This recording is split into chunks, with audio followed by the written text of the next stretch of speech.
যেহেতু ভাই বোনের সংখ্যা বেশি, তো আমার সত্যি কথা দায়িত্ব খুবই কম। মানে কোনো বিষয়ে আমার দায়িত্ব করার প্রয়োজন পড়ে না।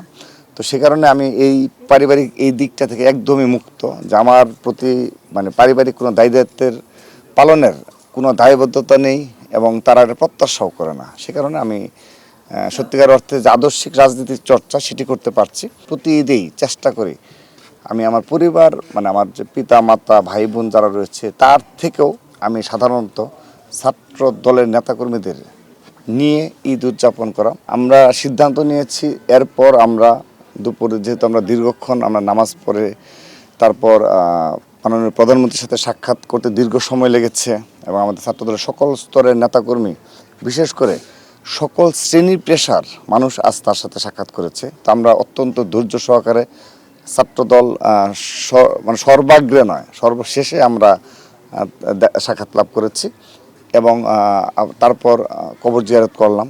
এখন আমরা জুলাই গণঅভ্যুত্থানে যারা শহীদ হয়েছে তাদের কবর জিয়ারত করতে যাব। কিন্তু সেটিও যে মিডিয়া নিয়ে গিয়ে শুধুই করা আমরা সেটি না, আমরা আজ যা করেছি আমরা মন থেকেই করেছি।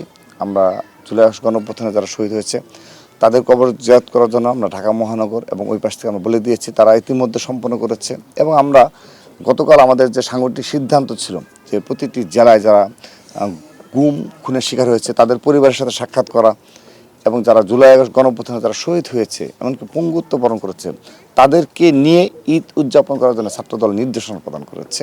এবং সেই অনুযায়ী আমরা দেখেছি সকাল থেকে আমাদের তো নেতাকর্মীরা যারা এগুলো করে যাচ্ছে আমাদেরকে ছবি পাঠাচ্ছে যে সারা দেশেই মোটামুটি আমাদের ছাত্রদলের বিভিন্ন জেলা পর্যায়ে বিশেষ করে আর কি নেতৃবৃন্দ তারা এই দিকটি খুব ভালোভাবে করে যাচ্ছে। তো সন্ধ্যার মধ্যে মোটামুটি আমাদের বেশ উল্লেখযোগ্য সংখ্যক শহীদদের পরিবার সাক্ষাৎ তাদের কবর জিয়ারত সম্পন্ন হবে ইনশাআল্লাহ। এটা তো সাংগঠনিক দায়িত্ব পালন করছেন, ব্যক্তিগত জীবনে নিশ্চয়ই আপনার অনেক আত্মীয় স্বজন আসলে গত হয়েছেন, তাদের বিষয়টা কি বলবেন? আমার সৌভাগ্য হলো আমার পিতামাতা এখনো জীবিত রয়েছেন এবং তারা বেশ সুস্থ, মানে অনেক বয়স হয়েছে বাট অনেক বয়স হওয়া সত্ত্বেও তারা বেশ সুস্থভাবে জীবনযাপন করছেন। আমার যেহেতু ভাই বোনের সংখ্যা বেশি, তো আমার সত্যি অর্থে দায়িত্ব খুবই কম। মানে কোনো বিষয়ে আমার দায়িত্ব করার প্রয়োজন পড়ে না। তো সে কারণে আমি এই পারিবারিক এই দিকটা থেকে একদমই মুক্ত, যে আমার প্রতি মানে পারিবারিক কোনো দায়িত্বের পালনের কোনো দায়বদ্ধতা নেই এবং তারা এটা প্রত্যাশাও করে না। সে কারণে আমি সত্যিকার অর্থে যে আদর্শিক রাজনীতির চর্চা সেটি করতে পারছি। কিন্তু তারপরেও তো স্বাভাবিকভাবে যে ছোটোবেলার যে কালচার, যে দাদা দাদি কবর জিয়ারত করার যে কালচার, এটা এইগুলো করেই তো আমরা বড় হয়েছি।